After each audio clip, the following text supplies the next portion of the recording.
औज़ुबिल्लाहिमिनश्शैतानिर्रजीम बिस्मिल्लाहिर्रहमानिर्रहीम। Dear students, कैसे हैं आप सब लोग? मैं उम्मीद करता हूं कि आप सब लोग ठीक ठाक होंगे। डियर स्टूडेंट्स, ये हमारे वीक नंबर 5 का सेकंड लेक्चर है। और लास्ट लेक्चर के अंदर हम लोगों ने जो है वो नेस्टेड लूप्स को देखा था कम्प्लीटली कॉम्प्रिहेंसिवली, और उसके ऊपर हमने अच्छे खासे प्रोग्राम्स भी बनाए थे।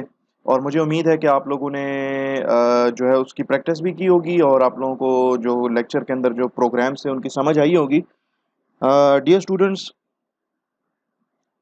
नेक्स्ट लेक्चर स्टार्ट करने से पहले एक रिक्वेस्ट है कि अगर आप लोगों ने मेरे इस चैनल को, जिसका नाम है कोड विद फैसल, इसको सब्सक्राइब नहीं किया हुआ तो काइंडली इसको लाजमी तौर पे सब्सक्राइब कर लें ताकि आप लोगों को इसकी नोटिफिकेशंस मिलें। और दूसरा ये कि इस वीडियो को जो है कोशिश करें कि यूट्यूब पे ही देखें। फ़िलहाल इसको डाउनलोड ना करें, आप इसको बाद में डाउनलोड कर सकते हैं।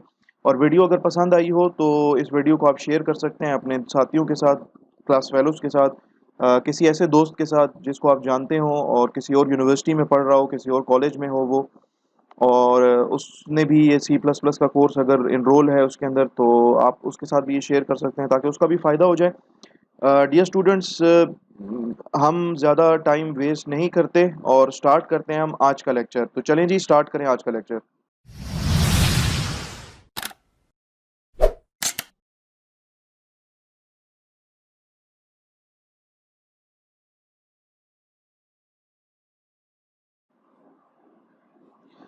ओके डियर स्टूडेंट्स, आज का लेक्चर जो है वो हम एक ख़ास स्ट्रक्चर के ऊपर पढ़ेंगे जिसको सी प्लस प्लस के अंदर कहते हैं स्विच केस का structure.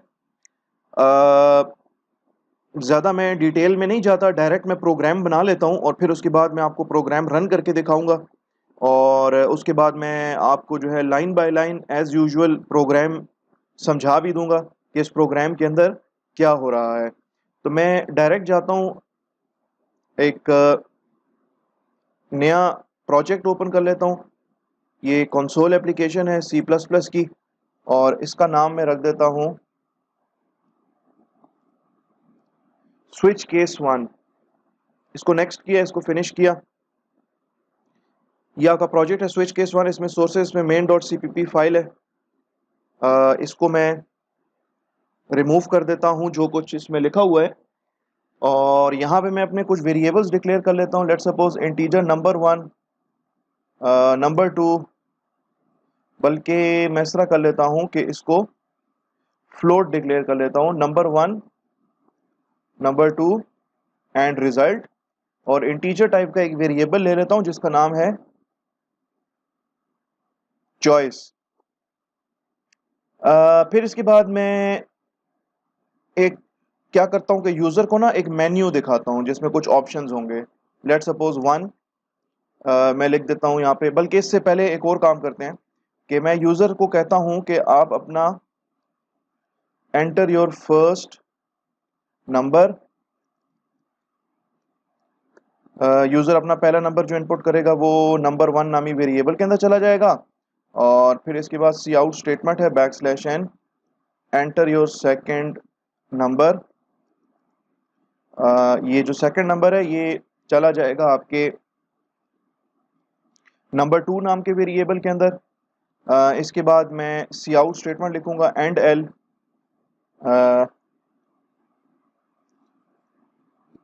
Back slash n, back slash n, back slash n, यानी कि मैं तीन नए लाइन के कैरेक्टर्स इनपुट करूंगा। उसके बाद मैं एक यूजर को एक मेन्यू दिखाऊंगा। कुछ ऑप्शंस होंगे इसके अंदर।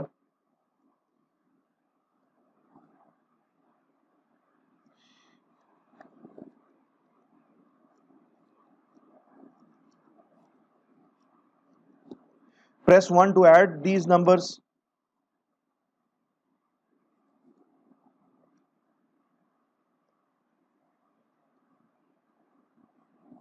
उसके बाद न्यू लाइन का कैरेक्टर होगा, सी आउट स्टेटमेंट है, और यहां पे मैं लिखूंगा press two two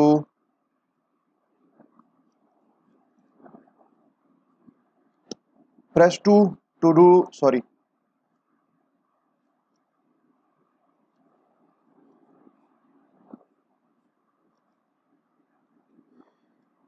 press one for addition operation, जो मुनासिब आपका मैसेज होना चाहिए। Press 2 for subtraction operation.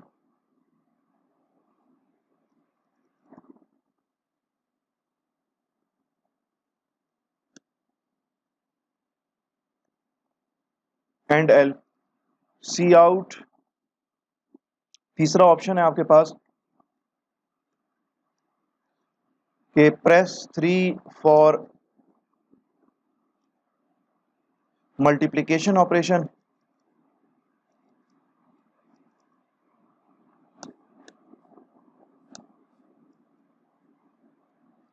इसके बाद भी and L. And C out fourth option है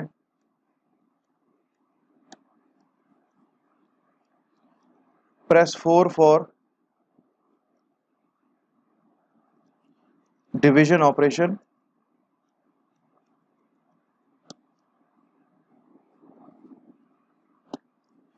ओके जी, आपने यूज़र को ये मेन्यू दिखाया और यूज़र क्या करेगा कि अपनी मर्ज़ी का कोई इसमें से आइटम जो है वो चूज़ करेगा, 1 2 3 या 4। और मैं यूज़र का ये जो आइटम है, इसका जो चॉइस है, वो मैं इस चॉइस वेरिएबल के अंदर ले लूँगा यूज़र से इस चॉइस। और इसके बाद मैं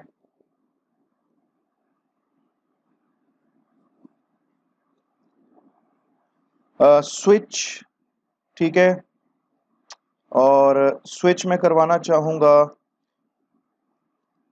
चॉइस वेरिएबल की वैल्यू के ऊपर।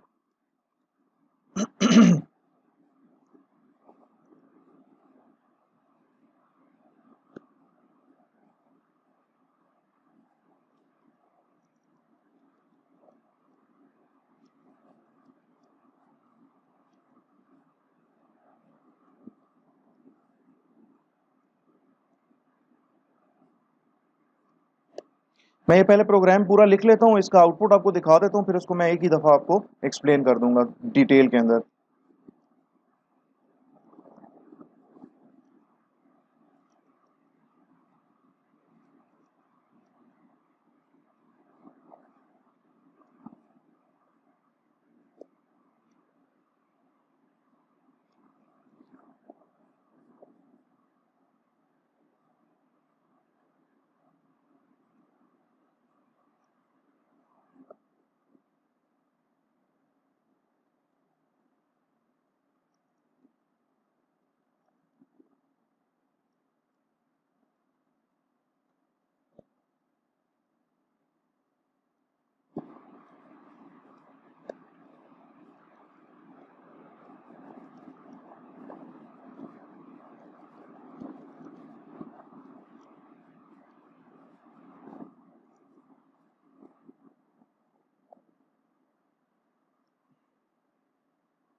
ओके जी, प्रोग्राम जो है वो तकरीबन कंप्लीट है, बस इसके अंदर एक कीवर्ड लिखना बाकी है, जो कि ब्रेक का कीवर्ड है। मैंने आपको कहा कि जैसे मैं ये प्रोग्राम लिखूंगा, उसके बाद मैं इसको रन करके और उसके बाद फिर मैं इसका आउटपुट आपको एक दो दफ़ा दिखा दूंगा, और then I will explain this program to you line by line.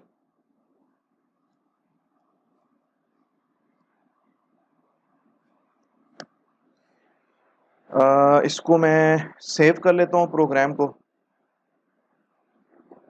इस प्रोग्राम को मैं बिल्ड कर लेता हूँ to see to check if there are any errors. ठीक है, इसमें कोई एरर नहीं है। प्रोग्राम जो है वो मैं रन कर देता हूँ। ये मुझसे कह रहा है एंटर योर फर्स्ट नंबर। ठीक है, लेट सपोज मैं इसको 120 दे देता हूँ। फिर ये कह रहा है एंटर योर सेकंड नंबर, मैं लेट सपोज इसको 250 दे देता हूँ। ठीक है, इसके बाद एक मेन्यू ओपन हो रहा है। मुझे कहा जा रहा है कि चार ऑप्शंस हैं जी आपके पास। प्रेस 1 फॉर एडिशन ऑपरेशन, यानी कि दोनों नंबर्स की addition. Press 2 for subtraction operation, यानी कि पहला number minus second number. Press 3 for multiplication operation, यानी कि इन दोनों नंबर्स को अपने मल्टीप्लाई अगर करना है तो 3 प्रेस करें, और अगर डिवीजन करनी है यानी कि 120 को अगर 250 पे डिवाइड करना है तो आप जो है वो 4 प्रेस कर लें। तो मैं यहाँ पे ना 1 प्रेस कर देता हूँ। ठीक है, 1 जैसे ही प्रेस करूंगा तो प्रेस 1 फॉर एडिशन ऑपरेशन, तो मीन्स के इन दोनों की एडिशन परफॉर्म होगी, और मुझे यहाँ पे दिखाया जा रहा है the result of addition operation is 370, और इसके बाद मेरा प्रोग्राम जो है वो टर्मिनेट हो जाएगा। दोबारा से इसको मैं रन कर लेता हूँ, इसको मैं 4 दफ़ा रन करके आपको दिखा देता हूँ। लेट सपोज इसमें मैंने लिखा 250, सेकंड नंबर है let suppose 3, press 2 for subtraction, तो मैं 2 प्रेस कर देता हूँ। 250 माइनस 3 247 इसने आपको रिजल्ट दिखाया, और इसके बाद प्रोग्राम आपका टर्मिनेट हो गया। दोबारा से रन करके आपको दिखाता हूँ। लेट सपोज इसमें मैं लिखता हूँ 360, यहाँ मैं लिख देता हूँ 25, प्रेस 3 फॉर मल्टीप्लिकेशन ऑपरेशन, इनको मल्टीप्लाई किया तो इनका रिजल्ट मुझे दिखा रहा है। ठीक है, और इसके बाद आपका प्रोग्राम जो है वो टर्मिनेट हो जाएगा। लास्ट दफ़ा इसको चला के देख लेते हैं।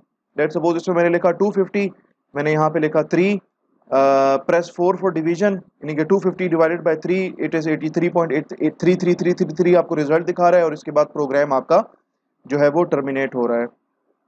ठीक है, तो इस तरीके से ना आपके पास अगर मल्टीपल चॉइसेस हो, और उन चॉइसेस में से आप based on some choice like कि 1 प्रेस करें तो एडिशन हो जाए, 2 प्रेस करें तो सब्ट्रैक्शन हो जाए, 3 प्रेस करें तो मल्टीप्लिकेशन, 4 प्रेस करें तो डिवीजन एंड सो ऑन।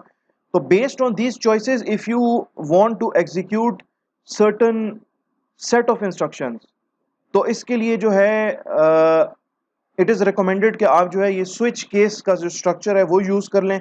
और बेसिकली इस प्रोग्राम के अंदर और इस वीडियो लेक्चर के अंदर हम लोगों ने स्विच केस का जो स्ट्रक्चर है उसी को ही डिस्कस करना है।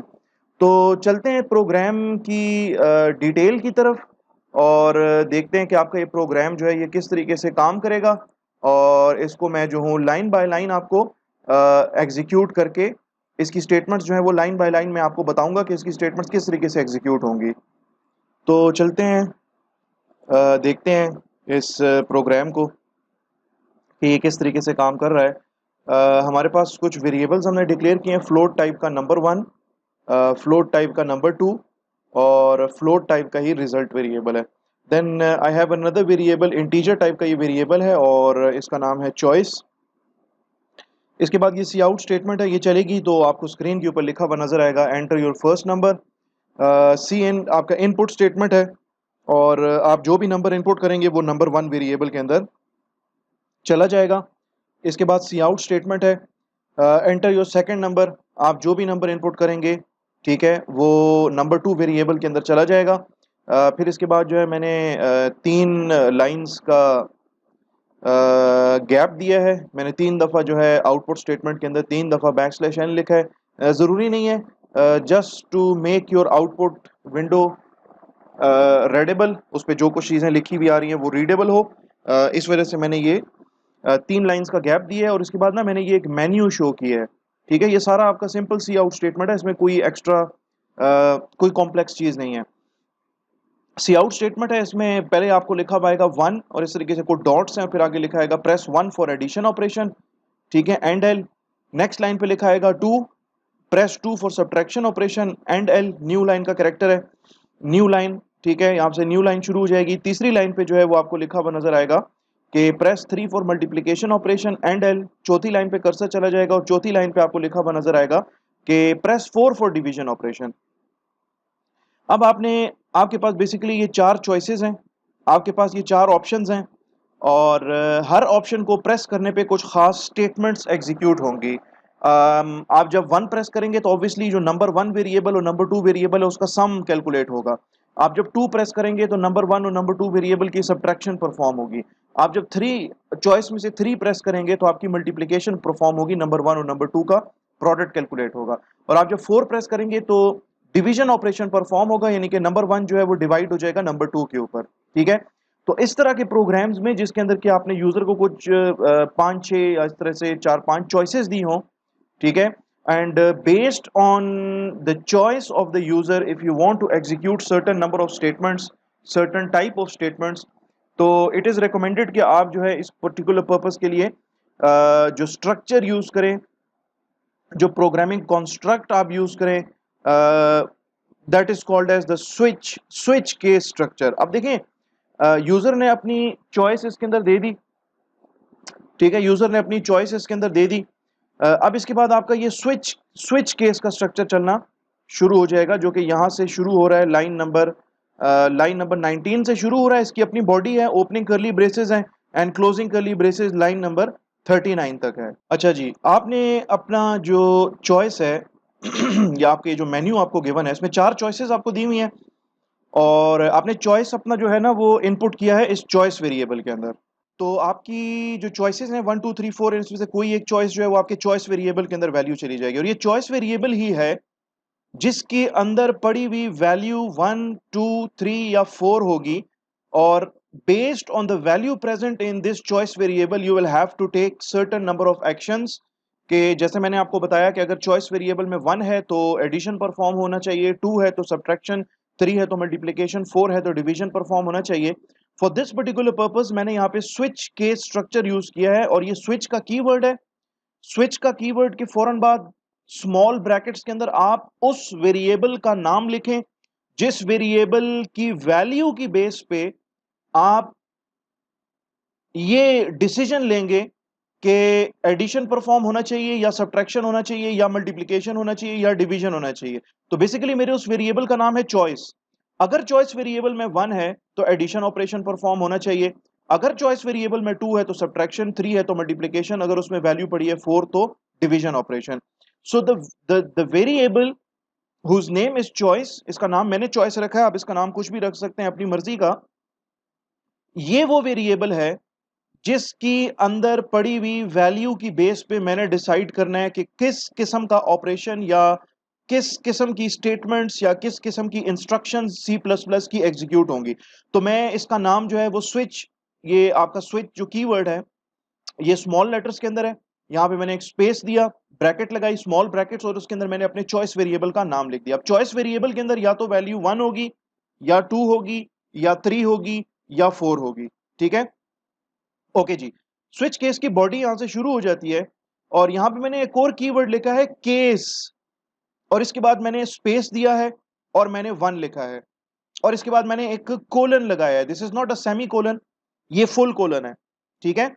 केस 1 का मतलब है कि यार अगर आपकी इस चॉइस वेरिएबल, ये जो चॉइस वेरिएबल है, अगर इसमें वैल्यू 1 पड़ी हो तो आपका ये जो केस 1 है ना, केस 1 ये चलना शुरू हो जाएगा, और इसके अंदर ये जो तीन स्टेटमेंट्स हैं ये तीन स्टेटमेंट्स आपकी एग्जीक्यूट हो जाएंगी। केस 1 का मतलब है कि if the value in choice variable is equal to 1 then these three statements will be executed। भाई अगर इसमें 1 है तो 1 क्यों होगा? भाई 1 यूजर ने इस मेन्यू को देखा था, मेन्यू को देखने के बाद यूजर ने जो है ना 1 इनपुट किया है, तो 1 किस चीज की ऑप्शन है? यूजर को ऑप्शन दी गई थी कि भाई प्रेस 1 फॉर एडिशन ऑपरेशन, तो भाई यूजर एडिशन परफॉर्म करना चाह रहा है ना, तो इसलिए उसने चॉइस वेरिएबल के अंदर 1 इनपुट किया है। Okay, if the user has placed 1 in the choice variable then obviously आपका ये जो केस 1 है ये चलना शुरू हो जाएगा, और 1 यूजर ने इसलिए प्रेस किया because user wants addition operation, ठीक है। तो केस 1 में आपने लिखी है स्टेटमेंट रिजल्ट वेरिएबल, ऊपर डिक्लेयर्ड है रिजल्ट वेरिएबल, ठीक है, लाइन नंबर 7 के ऊपर आपने लिखा result variable is equal to number 1 plus number 2, यानी कि नंबर 1 में जो कुछ पड़ा है और नंबर 2 में जो कुछ पड़ा है उनको आपस में ऐड कर ले। ऐड करने के बाद रिजल्ट, इसका जो भी आंसर आता है उस आंसर को रिजल्ट वेरिएबल के अंदर स्टोर कर लें। ना सिर्फ स्टोर करें बल्कि इस रिजल्ट वेरिएबल के अंदर पड़ी हुई वैल्यू को यूजर को डिस्प्ले भी करा दें। किस तरीके से डिस्प्ले कराना है? सी आउट स्टेटमेंट है, \n, और इसके अंदर हमने लिखा है the result of addition operation is, और चूंकि एडिशन ऑपरेशन का जो रिजल्ट है, इसका जो आंसर है वो इस वेरिएबल रिजल्ट में आके स्टोर हुआ है, तो मैं जस्ट यहां पे एंगल ब्रैकेट्स लगा के और रिजल्ट वेरिएबल का नाम लिख दूंगा जिसमें मेरा नंबर 1 और नंबर 2 का सम स्टोर हुआ है। और इसके बाद मोस्ट इंपॉर्टेंट स्टेटमेंट है जी ये आपकी ब्रेक स्टेटमेंट, ठीक है। ब्रेक स्टेटमेंट क्या करेगा कि आपके प्रोग्राम की एग्जीक्यूशन जो है ना वो इस स्विच केस की बॉडी से बाहर निकाल देगा। मींस के ब्रेक स्टेटमेंट अगर मैं ना लिखूं तो आपका जो केस 2 है वो भी चलना शुरू हो जाएगा, और केस 2 के अंदर अगर ब्रेक नहीं है तो आपका केस 3 भी चलना शुरू हो जाएगा, और इस तरीके से आपका केस 4 और केस 5 भी, ठीक है, अगर आगे आपकी केसेस हैं। तो मैं इस प्रोग्राम को ना एक दफा आपको रन करके दिखा देता हूं विद ब्रेक स्टेटमेंट, और फिर उसके बाद मैं आपको विदाउट ब्रेक स्टेटमेंट दिखाऊंगा। और यहां पे मैं इस तरह कर लेता हूं कि स्विच केस से बाहर मैं एक स्टेटमेंट लिख देता हूं ताकि आपको समझ आ जाए कि आप वाकई स्विच केस की बॉडी से बाहर निकल आए हैं। यहां पे हम लिख सकते हैं स्टेटमेंट के आई am outside the body of switch case statement, ठीक है, आई am outside the body of switch case statement. तो ये जब ब्रेक स्टेटमेंट आप लगाओगे ना, मींस के देखो आपने चॉइस वेरिएबल में 1 लिखा था, आपने चॉइस वेरिएबल में 1 इसलिए इनपुट किया था because you wanted to do addition operation. आप सिर्फ और सिर्फ एडिशन ऑपरेशन परफॉर्म करवाना चाहते थे, लिहाजा आपका जो केस 1 जब चलेगा तो इसमें ये 2 स्टेटमेंट्स एग्जीक्यूट होंगे और इसके बाद ये ब्रेक स्टेटमेंट आपको लगानी पड़ेगी, क्योंकि आपका वरना क्या होगा कि केस 2 भी चलना शुरू हो जाएगा। तो पहले तो मैं इसको रन करता हूं विद दिस ब्रेक स्टेटमेंट, ठीक है। पहला नंबर इनपुट किया, दूसरा नंबर इनपुट किया, और मैं कहता हूं यार एडिशन परफॉर्म हो जाए, मैंने 1 इनपुट किया, ठीक है, 1 इनपुट किया। तो ये आपसे कह रहा है कि the result of addition operation is 370, और इसके बाद जो है आपको ये फौरन बाद इसके ना तो इसने केस 2 चलाया, ना केस 3, ना केस 4, बल्कि आपसे ये कह रहा है कि I am outside the body of switch case statement. Switch case statement के फौरन बाद, जहां पे आपकी स्विच केस स्टेटमेंट यहां पे खत्म हो रही है लाइन नंबर 39 पे, इसके फौरन बाद जो स्टेटमेंट है वो ये वाली स्टेटमेंट है। ये स्टेटमेंट इसने एग्जीक्यूट की और आपसे कहा कि I am outside the body of switch case statement. ये इसने इसलिए कहा क्योंकि आपने यहां पर ब्रेक स्टेटमेंट लगाई थी। अगर मैं ये ब्रेक स्टेटमेंट कमेंट आउट कर दूं, मींस के अब ये ब्रेक स्टेटमेंट ऐसे ही कंसीडर होगी कि ये ब्रेक स्टेटमेंट एग्जिस्ट नहीं कर रही, इसको मैंने कमेंट आउट कर दिया। तो अब क्या होगा कि अगर आप 1 प्रेस करोगे ना तो आपका केस 1 चलेगा। केस 1 में ये 2 स्टेटमेंट्स तो चलेंगी ही चलेंगी, इसके बाद आपकी ये जो है ना केस 2 भी चलना शुरू हो जाएगा, केस 2 भी चलना शुरू हो जाएगा, क्योंकि आपने ब्रेक नहीं लगाया। इसको मैं बिल्ड कर लेता हूं, इस प्रोग्राम को मैं रन कर लेता हूं। लेट सपोज मैं कहता हूं यार 250 और 125 का ना सम दिखाना है, मैं 1 प्रेस करता हूं। अब जरा गौर से देखना क्या होगा, मैंने 1 प्रेस किया, ठीक है, the result of addition operation is 375, और इसके बाद ये मुझे कह रहा है कि the result of subtraction operation is 125, यानी कि इसने एडिशन भी कर दी, सब्ट्रैक्शन भी कर दी है। मैं तो सब्ट्रैक्शन नहीं करना चाह रहा था, मैंने तो 1 इसीलिए प्रेस किया था मेन्यू को देख के, और मेन्यू में लिखा हुआ था कि प्रेस 1 फॉर एडिशन ऑपरेशन, तो मैंने 1 तो इसीलिए प्रेस किया था because I only wanted to perform addition operation, ठीक है। इसने मुझे रिजल्ट दिखा दिए, the result of addition operation is 375, but it is also showing me कि the result of subtraction operation is 125। Why? Because मैंने केस 1 के अंदर ये जो ब्रेक स्टेटमेंट लगाई थी ना, ये ब्रेक स्टेटमेंट अब एग्जिस्ट नहीं कर रही है, इसको मैंने कमेंट आउट कर दिया। और कमेंट्स जितने भी होते हैं आपके C++ के अंदर या किसी भी प्रोग्रामिंग लैंग्वेज के अंदर, जो कमेंट्स होते हैं, those comments are not compiled, ठीक है, they are not considered by the compiler, compiler उनको इग्नोर कर देता है। तो मैंने ये ब्रेक स्टेटमेंट यहां से हटाई, मींस के केस 1 तो चलेगा ही चलेगा, उसमें तो कोई शक है ही नहीं। आपका जो केस 2 है ना वो भी चलना शुरू हो गया, लेकिन केस 3 क्यों नहीं चला? वो इसलिए क्योंकि केस 2 के बाद मैंने ब्रेक स्टेटमेंट लगाई थी। अगर मैं यहां से भी ब्रेक स्टेटमेंट हटा देता हूं फॉर एग्जांपल, या मैं हटा नहीं देता, इसको मैं इस तरह कर लेता हूं, कमेंट आउट कर देता हूं। कमेंट आउट का भी यही मतलब है कि केस 2 के अंदर जो है ना ब्रेक स्टेटमेंट नहीं है। इसको मैं दोबारा से बिल्ड करता हूं क्योंकि इस प्रोग्राम के अंदर चेंजेस हुई हैं, इसको मैं रन करता हूं। ठीक है, 210 320 एंटर किया, मैंने लिखा 1, मैं एडिशन परफॉर्म करना चाहता हूं। तो इसने क्या किया, इसने आपको दिखाया कि the result of addition operation is 530, subtraction भी कर दी, मल्टीप्लीकेशन भी कर दी। सब्ट्रैक्शन इसलिए कर दी क्योंकि केस 1 के अंदर ब्रेक स्टेटमेंट नहीं था, और इसने केस 2 भी चला दिया, केस 3 भी चला दिया, वो इसलिए क्योंकि केस 2 के बाद भी ब्रेक स्टेटमेंट नहीं है। तो आई बिलीव कि you have understood this concept of break statement.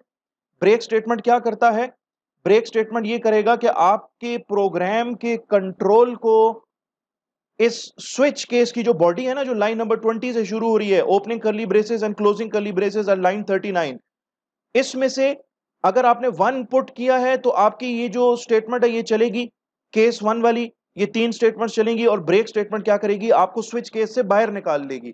Programme अब जैसे ही स्विच केस की स्टेटमेंट इसकी बॉडी में से या इसकी स्विच केस के कंट्रोल में से बाहर निकलेगा, तो बाहर यही स्टेटमेंट लिखी हुई है कि I am outside the body of switch case statement, और आपका प्रोग्राम जो है वो आपको ये डिस्प्ले करना शुरू कर देगा, विच विल प्रूव के ब्रेक स्टेटमेंट will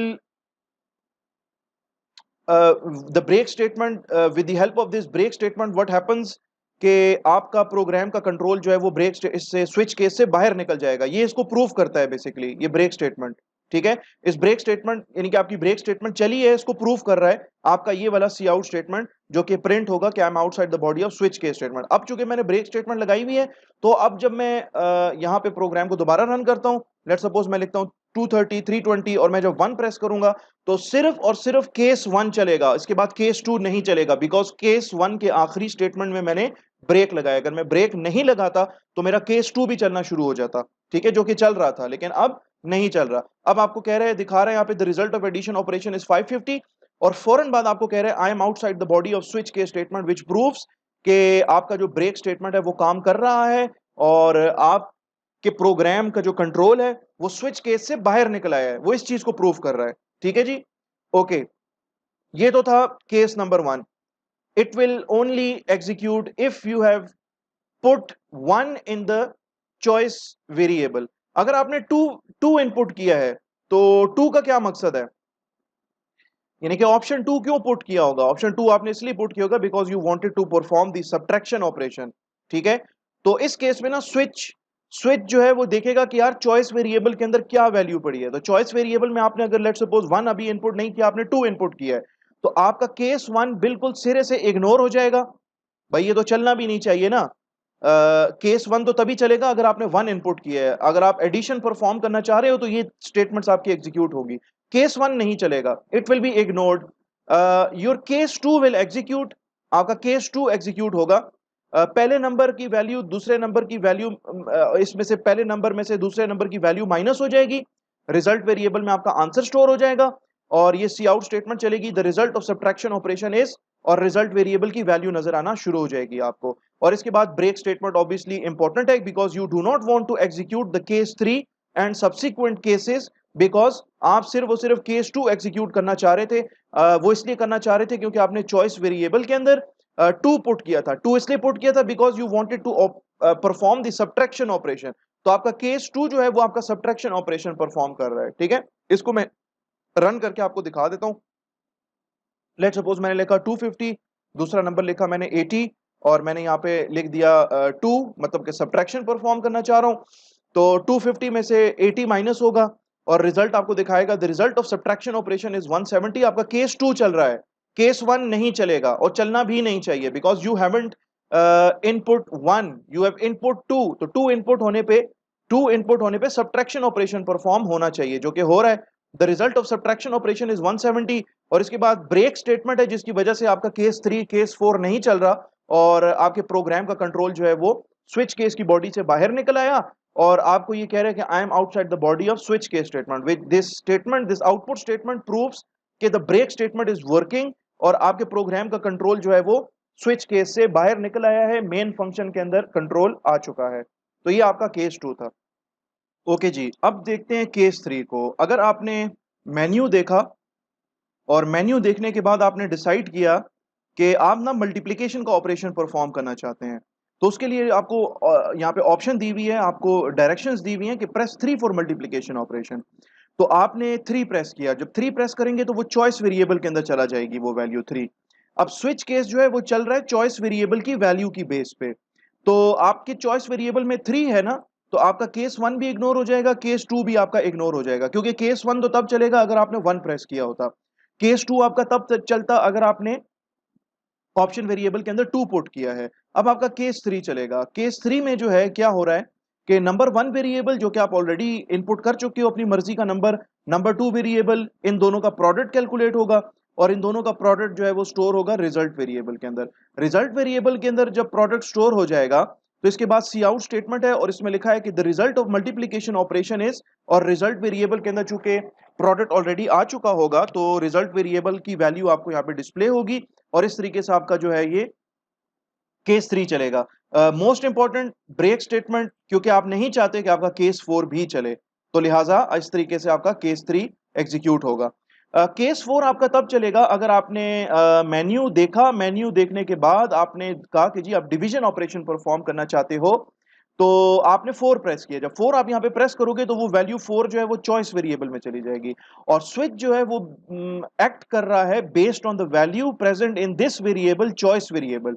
ठीक है, तो चॉइस वेरिएबल में अगर 4 है तो आपका केस 1, केस 2, केस 3 ये सारे के सारे इग्नोर हो जाएंगे। आपका केस 4 चलेगा और केस 4 में लिखा हुआ है result is equal to number 1 divided by number 2। Number 1 में जो वैल्यू पड़ी है वो डिवाइड उस नंबर 1 जो है it will be divided by the value present in number 4 और जो भी इसका आंसर आएगा वो रिजल्ट वेरिएबल में जाके स्टोर हो जाएगा। फिर यहाँ पे सी आउट स्टेटमेंट है, सी आउट स्टेटमेंट में लिखा है कि the result of division operation is, और डिवीजन ऑपरेशन का जो रिजल्ट है या उसका जो आंसर है वो इस रिजल्ट वेरिएबल में ऑलरेडी स्टोर हो चुका होगा, तो वो आपको इस तरीके से यहाँ पे डिस्प्ले होगा। डिस्प्ले होने के बाद ये ब्रेक स्टेटमेंट लगाइए ताकि मेरा ये जो डिफॉल्ट केस है ये ना चले। ठीक है, तो केस 4 आपका तब चलेगा अगर आपके चॉइस वेरिएबल में यूजर ने मेन्यू को देखते हुए 4 इनपुट कर दिया है।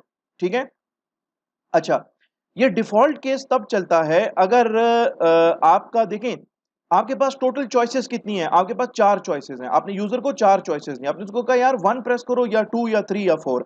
यूजर 1 2 3 4 के अलावा कोई और वैल्यू अगर इनपुट कर दे चॉइस वेरिएबल के अंदर, ठीक है, लेट्स सपोज 5 इनपुट कर दे गलती से या 6 इनपुट कर दे या फॉर एग्जांपल -5 इनपुट कर दे, तो उसके लिए तो आपने यहाँ पे केस डिफाइन ही नहीं किया हुआ, आपने तो केस डिफाइन किया हुआ है 1 के लिए कि अगर चॉइस वेरिएबल में 1 हो तो ये वाला केस चलाओ, अगर चॉइस वेरिएबल में 2 हो तो ये वाली 3 स्टेटमेंट्स चलाओ, अगर चॉइस वेरिएबल में 3 हो तो ये 3 स्टेटमेंट्स चलाओ, अगर चॉइस वेरिएबल में 4 हो तो ये 3 स्टेटमेंट्स चलाओ। ठीक है, लेकिन अगर आपने 1 इनपुट नहीं किया, आपने 2 भी इनपुट नहीं किया, आपने 3 भी इनपुट नहीं किया और आपने 4 भी इनपुट नहीं किया, तो उस केस के अंदर आपका ना तो केस 1 चलेगा, ना केस 2 चलेगा, ना केस 3, ना केस 4, आपका डिफॉल्ट केस चलेगा। ये डिफॉल्ट आपका जो है एक सी प्लस प्लस का कीवर्ड है।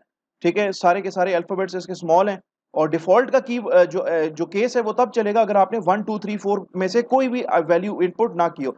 तो आपको यहाँ पे प्रिंट होके नजर आ जाएगा कि you have entered wrong choice, please enter valid choice between 1 and 4 only, यानी कि 1 से लेके 4 तक कोई एक चॉइस जो है ना वो आप इनपुट कर लें। ठीक है, तो डिफॉल्ट के बाद चूंकि ये डिफॉल्ट आपका आखिरी केस है, इसके बाद आगे और कोई केस है नहीं, तो इसलिए यहाँ पे ब्रेक स्टेटमेंट लगाने की जरूरत नहीं है, क्योंकि इसके बाद ऑटोमेटिकली आपका जो स्विच केस की जो बॉडी है वो ऑटोमेटिकली यहाँ पे खत्म हो जाती है और इसके फौरन बाद आपका ये जो स्टेटमेंट है ये स्टेटमेंट आपका चलना शुरू हो जाएगा।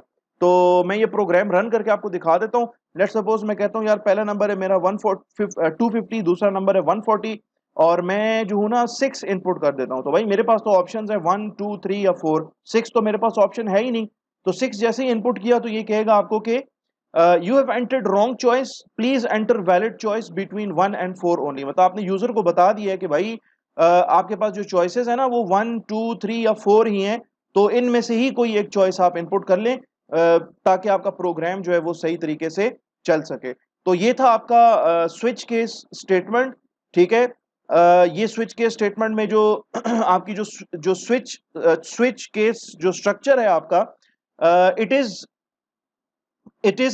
executing, it is running certain statements based on the value present in choice variable। choice variable की वैल्यू को देखते हुए डिसाइड किया जाएगा कि कौन सी स्टेटमेंट चलनी है।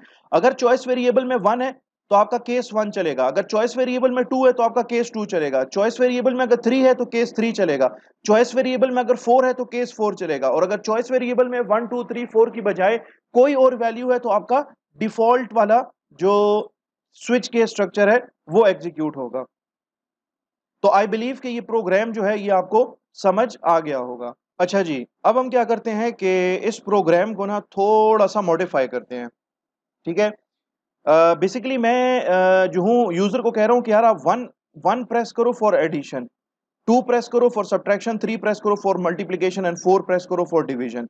तो क्यों ना मैं यूजर को 1 2 3 4 यूजर एंटर करने की बजाय मैं एडिशन के लिए यूजर को कहूँ कि press plus for addition, plus का साइन, ठीक है, press minus for subtraction, minus का जो साइन है आपके कीबोर्ड के ऊपर, press asterisk for multiplication and press forward slash for division. तो इसके लिए यूजर जब इनपुट देगा ना तो वो इनपुट की जो टाइप होगी ना वो फिर इंटीजर नहीं होगी, क्योंकि पहले यूजर इनपुट कर रहा था 1 2 3 या 4 में से कोई एक वैल्यू। तो यूजर जो इनपुट अब देगा उसकी टाइप जो है ना वो कैरेक्टर हो जाएगी, कैरेक्टर टाइप का वेरिएबल होगा। तो बेसिकली चॉइस वेरिएबल अभी इंटीजर टाइप का है बिकॉज यूजर चॉइस इनपुट कर रहा है 1 2 3 या 4।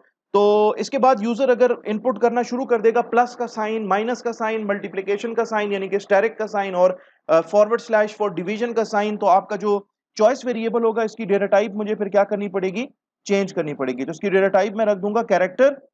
और दूसरी चेंज मैं यहाँ पे ये करूंगा कि ये ऑप्शन नंबर 1, इसमें मैं लिखता हूं प्रेस 1 की बजाय press plus for addition, press 2 for subtraction की बजाय press minus sign for subtraction, press 3 की बजाय मैं लिख देता हूं प्रेस स्टेरिक फॉर मल्टीप्लिकेशन और प्रेस 4 की बजाय मैं लिख देता हूं press forward slash for division operation.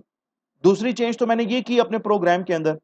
तीसरी चीज मैं यहाँ पे करूंगा, चेंज यहाँ पे मैं ये करूंगा कि स्विच जो है वो चॉइस वेरिएबल की वैल्यू की बेस पे डिसाइड करेगा कि चॉइस वेरिएबल के अंदर क्या वैल्यू पड़ी है, उस बेस पे वो डिसाइड करेगा कि कौन सा केस एग्जीक्यूट करना है। तो भाई अब तो चॉइस वेरिएबल में 1 2 3 या 4 थोड़ी पड़ा है, तो इसलिए यहाँ पे केस 1 की बजाय अब मैं इस केस को एग्जीक्यूट करवाऊंगा अगर इसके अंदर प्लस वैल्यू पड़ी है चॉइस वेरिएबल के अंदर। तो प्लस जो वैल्यू होगी उसको हम इनक्लोज करेंगे सिंगल कोट्स के अंदर, because every character value is enclosed in single quotes. ठीक है, केस 2, अब तो 2 यूजर नहीं इनपुट करेगा, अब तो माइनस के लिए यूजर जो है वो माइनस का साइन इनपुट करेगा। तो ये हो जाएगा केस माइनस, और माइनस भी सिंगल कोट्स के अंदर आपने इनपुट करना है। यहां पे सिंगल कोट्स के अंदर मैं स्टेरिक का साइन इनपुट करता हूं, क्योंकि अब यूजर जो है वो स्टेरिक का साइन इनपुट करेगा तो आपका केस स्टेरिक ये वाला चलना शुरू हो जाएगा और मल्टीप्लिकेशन ऑपरेशन चलना शुरू हो जाएगा। केस 4, 4 तो यूजर नहीं इनपुट करेगा, अब वो इनपुट करेगा फॉरवर्ड स्लैश। तो फॉरवर्ड स्लैश इनपुट करने से आपकी जो डिवीजन ऑपरेशन है ये परफॉर्म होना शुरू हो जाएगा। और यहां पे मैं लिखूंगा you have entered wrong choice, please enter valid choice. ठीक है, बस इतना काफी है। ओके जी, इसके बाद मैं अपना प्रोग्राम जो है इसको मैं एक दफा रन कर लेता हूं और फिर इसको मैं लाइन बाय लाइन एग्जीक्यूट करके भी आपको बता दूंगा कि ये प्रोग्राम किस तरीके से काम कर रहा है। एंटर योर फर्स्ट नंबर, मैंने लिखा 250। एंटर योर सेकंड नंबर, मैंने लिखा 230। ठीक है, अब आपको मेन्यू में कह रहा है कि यार प्रेस प्लस फॉर एडिशन। तो ठीक है, मैं शिफ्ट के साथ ये जो बैक स्पेस के साथ जो की है बिल्कुल उसके लेफ्ट साइड पे मैं उसको प्रेस कर देता हूं, प्लस की है, एंटर किया। तो ये कह रहे हैं आपसे कि the result of addition operation is 480। Addition perform किया, ब्रेक स्टेटमेंट लगाई, ब्रेक स्टेटमेंट एग्जीक्यूट हुई और इसके बाद I am outside the body of switch case statement, ये स्टेटमेंट एग्जीक्यूट हुई और आपका प्रोग्राम जो है वो टर्मिनेट हो गया। प्रोग्राम दोबारा से रन कर लें, अपना नंबर इनपुट कर लें। ठीक है, दूसरा नंबर इनपुट कर लें, सब्ट्रैक्शन करनी है तो उसके लिए ये माइनस का साइन है आपके पास। ठीक है, इसको प्रेस कर लें, एंटर कर लें। तो ये आपसे कह रहा है the result of subtraction operation is 58। सिर्फ सब्ट्रैक्शन इसने की है, यानी कि केस माइनस इसने एग्जीक्यूट किया है आपके लिए। दोबारा से रन कर लें। ठीक है, नंबर दे दें इसको, दूसरा नंबर दे दें इसको और स्टेरिक का साइन इनपुट कर लें।